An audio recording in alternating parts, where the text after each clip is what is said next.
নেই, এই সংসারে উন্নতি কে করছে? কে করছে? তোমার জামাই। তাইলে পোদ্দারি কেন তোর শাশুড়ি করবো? যে ইনকাম করবো সেই তো পোদ্দারি করবো। হ্যাঁ, তুই কি সারা জীবন শাশুড়ি ননদে গানি টানবি? হ্যাঁ, টান তো কিন্তু হইবে, এটা আমি কয়ে দিলাম। তাহলে এখন আমি কি করব? এইটাও আমার কয়ে দিতেই বউ। কি করবি তুই বুঝছ না? আগে তো ননদ ডারে বিয়ে দিয়ে এই বাড়ি থেকে বিদায় কর, তারপরে 3 দিনের মধ্যে আমি তোর আসলে এই সংসারে চাবি দেখতাম চাই। আমি আম্মা আপনাকে এই সংসারে দেখতে চাই না। কাল সকাল হলেই এই বাড়ি থেকে চলে যাবেন। কি? তোমার এত বড় সাহস?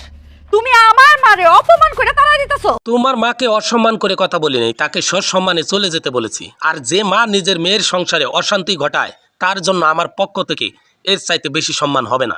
কেন কেন পারবা না? হ্যাঁ, আমার মা তো খারাপ কিছু কয় নাই। আমার মা তো ঠিক কথাই কইছে।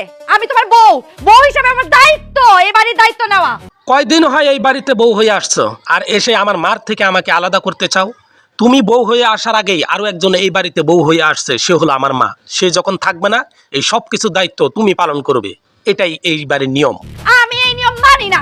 এই বাড়িতে থাকতে হলে অবশ্যই তোমাকে এই বাড়ির নিয়ম মানতে হবে। আর থাকতে না চাইলে আমি কাউকে জোর করব না। কি? তুমি আমার সয়লা যেতে কইতাছো? বেশি বোঝার চেষ্টা করো না। আমি তোমাকে চলে যাইতে বলি নাই, তোমার মায়ের কুবুদ্ধিকে চলে যাইতে বলছি। তোমার মা যেমন তোমাকেও করতে চায় তেমন, সে তার সংসারে যেমন করেছে তোমার সংসারে তেমন করতে চায়। আর